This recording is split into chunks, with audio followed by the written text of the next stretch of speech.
Okay, it's a Friday night and decided to get a really fascinating and interesting guest. It's Business on Lunch, where we look at different things, things that may interest you. In fact, that certainly will interest you. We've done restaurants, we've done all sorts of things. We have JT Fox. I've been looking to get him in the studio for quite a couple of weeks. He flies in, he flies out. A really busy man, serial entrepreneur. Man who knows all about companies, brands, and business. Spanning the globe, he goes all around the world talking. One of the top platform speakers in the world. We go back a long way. He's been on my radio show many, many times.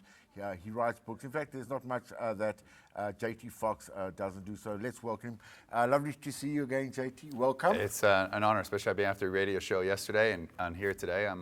I'm thoroughly impressed, I have to say. This is fantastic, and this is the type of medium that people need in this country. They need to know about business. They need to be inspired by business. 95% of SMEs don't succeed in this country, and it's shows like this that have to change the paradigm. They have to start the discussion, but also start the implementation. You can talk all you want, but at the end of the day, it's all about implementation. What are you doing here? Well, you know, this is my third-year anniversary, March 3rd, and I came to this country. I was the arrogant American who, you know, everyone thought that I wouldn't last. And after buying companies here, buying properties here, starting companies here, creating thousands of successful people, not only in this country, entrepreneurs, but now they have gone global, earning pounds, dollars, and euros. And, you know, I hadn't been back since months because I started Sweden and Norway and Finland, the rest of the world, 40 different countries. And I missed this country, and I said, let's come back. And all week I've been all across South Africa talking, inspiring, and the response is, you know what? Let's stop blaming the economy and let's start creating our own. And that's exactly what I was taught, because people are so afraid. I've never seen people so many afraid. This country is divided. People are afraid in business. It's like they know they're going to fail. And if you think you're going to fail, then you're probably right. If you think you can, then you probably can. So, you know, it's frustrating, but on the other hand, someone has to step up. The situation that you have come back to has probably changed since you were here last. For you, the rand... Well, the rand has let's not mince our word, it has almost collapsed. We've seen low growth.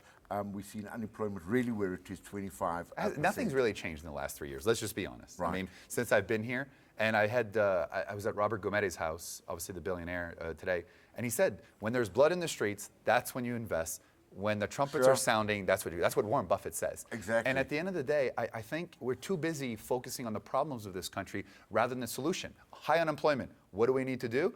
Let's create job centers. Let's put people back to work and teach them crafts. Youth entrepreneurs are telling them, okay, start a business, but how? Let's create these centers.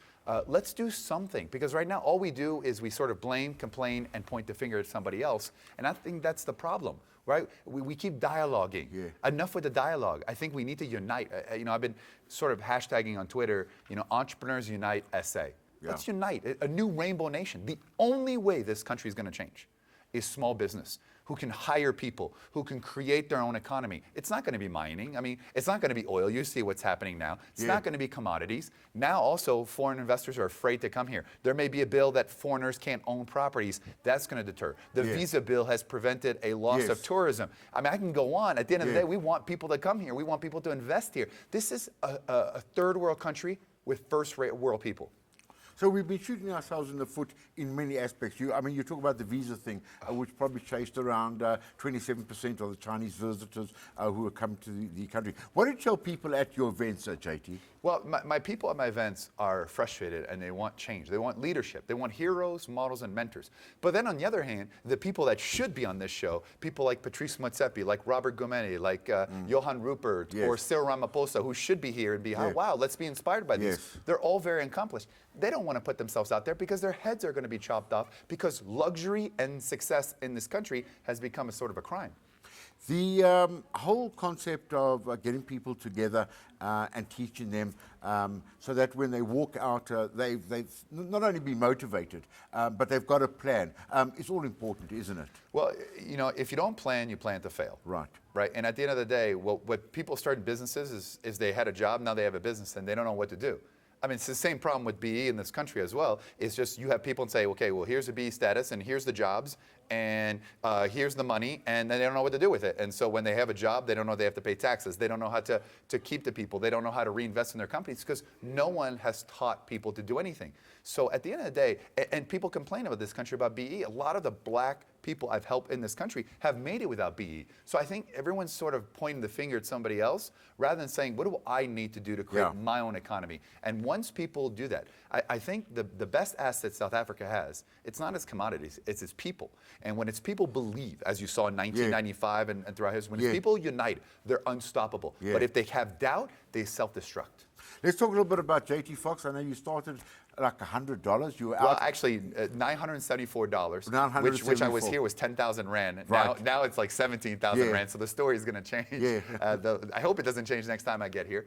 And I had no money, and I'm from Canada, and my whole life people told me I would never make it. I was a stutterer, had a speech impediment, and sometimes you just need one person, one deal, and one opportunity to change your life. And I've always been the underdog. I mean, with my new book coming out at the end of the month, Millionaire Underdog, I think South Africa is the ultimate underdog. And then I did my first deal, made $70,000 US. My second deal, Property, property, yes. And then I got into speaking, and I'm buying businesses and starting businesses, and now in 40 different countries. But see, 10 years ago, I had negative 472,000 Rand in my bank account. And now I have an extremely high net worth, and I started from scratch. But here's the thing: if you take care of your clients will take care of your success rate and your profits. And I think that's the issue we have. I mean, we have Africa Time here, and the service is really not up to par when you go to other places, and people here have accepted it. And I think those who further give, under-promise and over-deliver, they're the ones who really make it in this country. Because, listen, people either get rich here, they die broke, or die trying. And so, so 3 years ago I came here, and it's been an amazing journey. I've spent 212 days in this country, only 42 in America in the last 3 years, so I spend more time here. And I love this country. But there's a lot of haters, there's a lot of people who attack. It's amazing. I was with Jenna Clifford last night, so another icon. So I'm here with all these... She didn't give you a ring, did she? No, she did not. She tried to sell me one, though. There's a good thing I'm not getting married yet. So where are you playing? Because we're running out of time.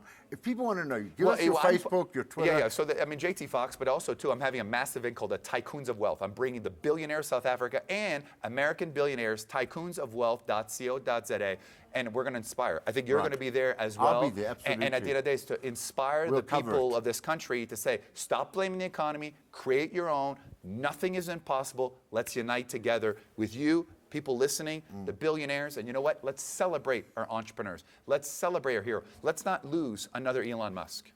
All right, you may like him, you may hate him, but you have to take notice of him.